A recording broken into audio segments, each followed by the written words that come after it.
Hi, College Success. This is your video for week 3, which runs from February 1st through the 7th. Hopefully, you are well adjusted now to the course. I've been enjoying, reading your posts and getting to know you.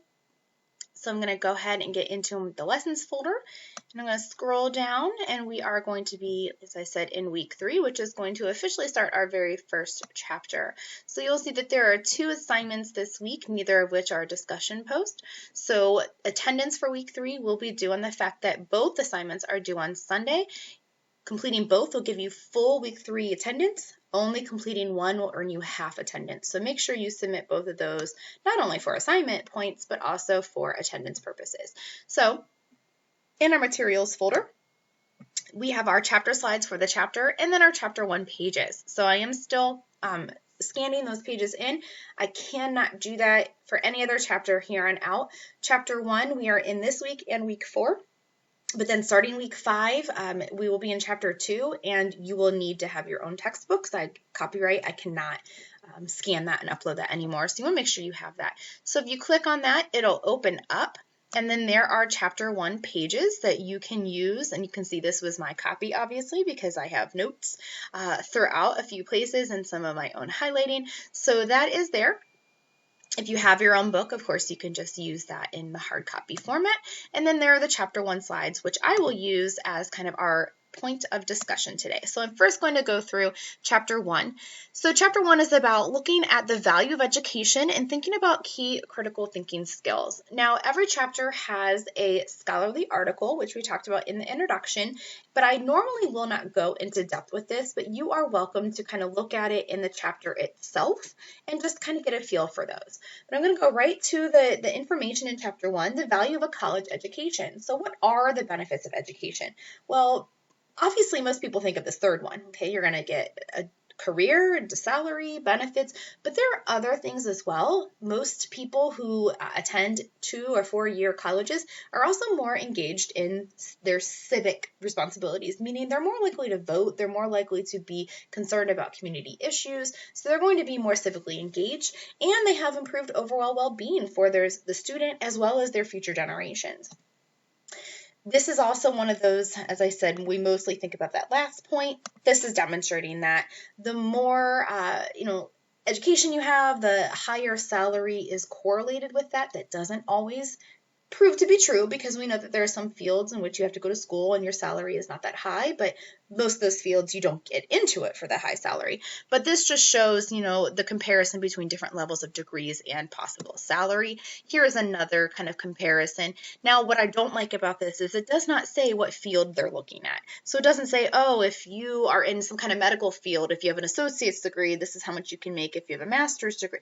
So it doesn't tell you that, but it still kind of rings true in terms of the more education you have, the more likely you are to earn more money in your particular field. Our chapter 1 also goes on to talk about the importance of decision making, and so it really focuses on this 6-step decision making process. And so I'm going to kind of walk you through these with kind of an example that you've already all gone through, choosing where to go to school. So if we're going through this decision making process, my first step is to keep my goal visible. So that might literally be writing things on Post-it notes, making like a vision board, writing things on a bulletin board. Keep your goal visible. I want a degree, or I want a career. How do you accomplish that? Well, you're going to have to choose what school you go to. So you're going to gather relevant information. So maybe some of you looked at Stark State, but you also looked at Kent or Akron or wherever. So you're going to get that information that you need to make your decision. You're going to identify and explore your possible options. So you might do some calling, you might read some things online, and you might really look at, okay, well, if I attend Stark, I can live at home. If I attend Ohio State, I'm going to have to move. So you really look and explore those different options. And then you evaluate those options. What are the pros and cons of attending different institutions? Do they even have the career path that you want to go into? Then finally, you decide and take action, which is where you all are now. You've decided on Stark State, whether it's because it's through your CCP program at your school or because of cost or location, whatever the case is. Now, the one part that some people leave off is assess whether it was a good choice. Was it the right choice for you? If I had to do it again, would I make that same decision? If not, what would I do different in the future? So that's that 6 steps of effective decision making. And you should kind of use those anytime you're going through like a large decision, make really thinking through those pieces. Our chapter also talks about information literacy, which is defined as finding and evaluating information that will help you with a task. Now, during the age of technology, so to speak, it's really easy to find information. So that's usually not the problem. It's the evaluating information that becomes crucial because of how easily information is accessible to us. So these are the different components of information literacy, looking at like authority and how scholarship is intertwined. But what I like to really point out, and is in 2 slides away here, is that information literacy is necessary. It says 90% of college graduates indicated that information literacy skills were being used in their careers. So that might mean like your employer or you as an employer ask for research on a product, on an idea, or you have to gather information to present to clients. That's all part of information literacy, is gathering information, researching, and then compiling it in such a way that it is applicable to your situation. So I always use this CRAP test, right? So it might sound a little goofy, but CRAP means when you look at it, information, and this talks about websites, although you can apply it to written pieces as well, but websites are really important because you can find them so easily. Anyone can create a website. So you want to look at these things. How current is the website? Has it been updated? Some websites, it's okay if they haven't been updated for a couple years because the information hasn't changed. But there are some fields like the medical field, the IT field, where it needs to be updated pretty regularly to be current. How relevant is the information according to your particular needs? What's the source of the information? So who wrote this? What are their qualities that they have? Do they have degrees, experience? Knowing the source is also going to help you determine how reliable it is. Is it biased? Is it accurate? Did they do the research? Do they have like a particular angle or point of view? And then the purpose. Why does information exist? Is it there to inform, to entertain, to persuade? So knowing those things. So that can help you evaluate information a little bit more clearly than just taking anything you find off the internet and taking it for fact. And so here is the peer-reviewed research, or the scholarly articles I alluded to at the beginning of the PowerPoint. I think I talked about them real briefly in the last video, but if not, here goes into more depth. So every chapter will have a scholarly article embedded in it, sometimes known as peer-reviewed research. And the reason that it has these in these textbooks is because as a college student, you might be required to read and utilize and apply research from other sources into your own papers. And so this is the peer-reviewed research process.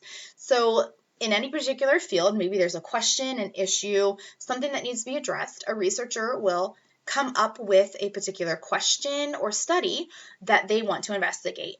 They're going to collect data, they're going to do some background research on it, and eventually they're going to come to an article where they're going to submit it to a particular journal.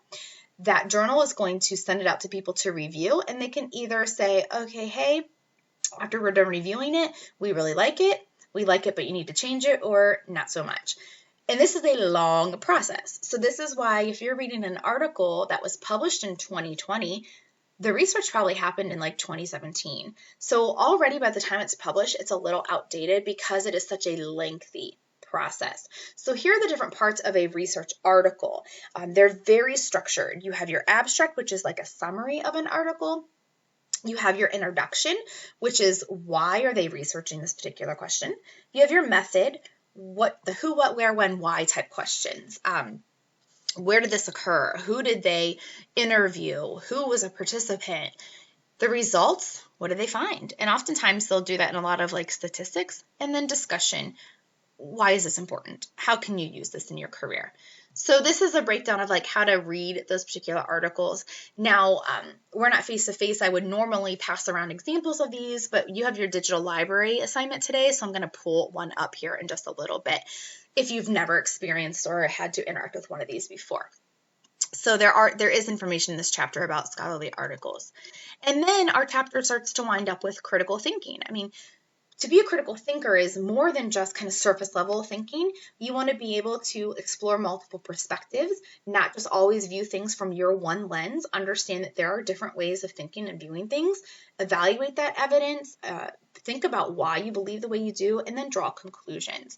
And so our chapter does talk about like these stages of intellectual development that allow us to become critical thinkers. And part of that is Bloom's taxonomy. If you're in education, this probably looks familiar. Bloom's are different levels of knowing. And so the very basic level of knowing is to remember something, and then you need to understand it, eventually to apply it, analyze it, evaluate, and the most kind of the highest level is creating. And you can see the different verbs that go along with each of those on the side there. And then here's an example of what it means to become a critical thinker.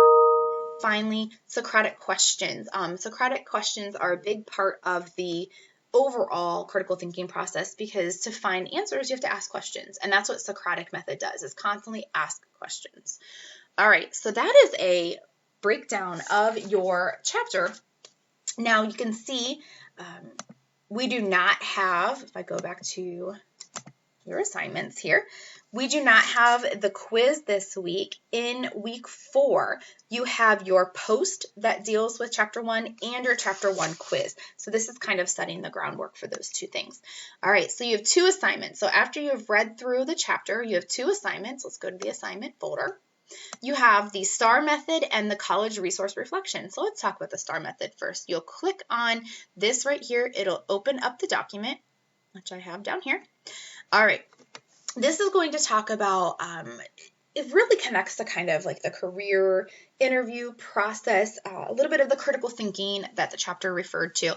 So it's going to talk about what the STAR method is. So, S, define the situation. T, identify the task. A, describe the action. R, highlight the result. So this is again referring to like interview type situations and being able to critically think and make decisions. So that's the tie-in to chapter 1.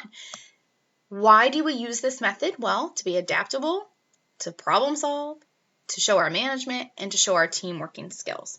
So here's what you're doing. First, make sure you read this top part. Read what the STAR method is and read each of those 4 areas right here. Here's the actual assignment directions. Read this little case study below. You can see it's just 2 paragraphs, very quick. Create 4 interview questions. So 4 interview questions based on this little situation. This person, they're looking for a particular person for an administrative assistant. And so you are creating questions as if you were interviewing, so that you are creating those questions if you were conducting the interview. And each question needs to be one of these 4 areas. So one question that would help them show their adaptability, one question about problem solving, one question on project management, one question on team working. So you are creating 4 questions, one question for each of those areas that would allow a candidate to demonstrate how adaptable they are, how they problem solve, how they manage, and how they work in teams. If you want, you can just, type here and save it and upload that. Or if you wanted to go into the actual assignment, you can click Write Submission, and you can type here, only spell correctly. Okay, whatever works for you. If you want to upload from a document in a Word document, or if you just want to type your submission. Okay, so that is the STAR method. The second assignment that you're doing this week is your very first college resource reflection. It's on the digital library, and this matches because chapter 1 introduces critical thinking, information literacy, and scholarly journal articles. So you're going to click on this link, and it's going to say, hey, you sure? Oh, no, it went right to it. Sometimes it says, hey, you sure? So it takes you right to the digital library. And so what I would recommend is going ahead and clicking through. You can see there's videos, there's links that talk to you about different databases and scholarly popular articles. The actual library homepage is right here. If you click there, here's information on the actual library. It has semester hours. They're all online, but different databases. So I'm going to go ahead and real quick, and you do not have to do this. I am just going to do this to show you a scholarly article because it was part of our chapter 1 discussion. So I'm just going to pull up an example of a scholarly article.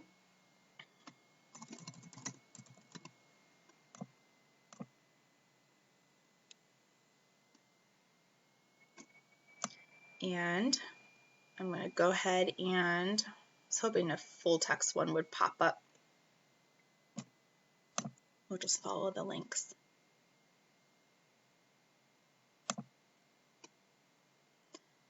Here we go. I love technology. Sometimes it works really well with us, right? There we go. So here's an example of a scholarly article that I referred to in our PowerPoint here. There's that abstract, the summary. There's the background information. It tells you like why this was important. So it gives you all of that. Here's your kind of method, what they did during the study, who participated, what they did. Eventually, you're going to get to the results, which is going to have a lot of tables and statistics. And then they end with, okay, why is this key? Why is this important to know? So that's what an actual scholarly article looks like if you've not seen one before. And they vary in terms of the field, whatever field you're in. The scholarly articles might look a little different, but they do share some of those commonalities. So again, back to the digital library. So you are free to click around, watch videos, get to know information about the library. Again, when you click on it from here, it takes you to the page that goes through like, how do you use it? What are some different sources and information? And then you can always click back to the home page there. Once you feel like you have a good feel for what the digital library is, this is what you're going to do for the reflection. You're going to write a 1 paragraph. So that's it, 1 paragraph. And by paragraph, I mean 5 to 8 sentences. And you can type this in a Word document, or you can click in here and go under Write Submission. Okay, you're going to write a reflection. So when I say reflection, I do not mean tell me every little thing about the digital library, because I've worked at the college for 11 years. I'm super familiar with the digital library. I want to know what was helpful to you. What was meaningful? What was new? What was surprising? How can you use it as a student? What do you think you could use it for? What questions do you still have? So those are the kinds of things you're going to put in your reflection. Again, it's not a summary. I don't need you to summarize, oh, you click on this link and it takes you and it talks to you about this. I know all that. Like, I've spent a lot of time on their website. I just want to know what is helpful and relevant to you. So it's a personal reflection based on what you think was important. All right, so as a recap, this week you are reading Chapter 1, you're completing your STAR method and your college resource reflection on the digital library. Completing both will serve as your week 3 attendance. Only completing one will only earn half attendance. If you have any questions, feel free to reach out. Let me know. Have a great week. Bye.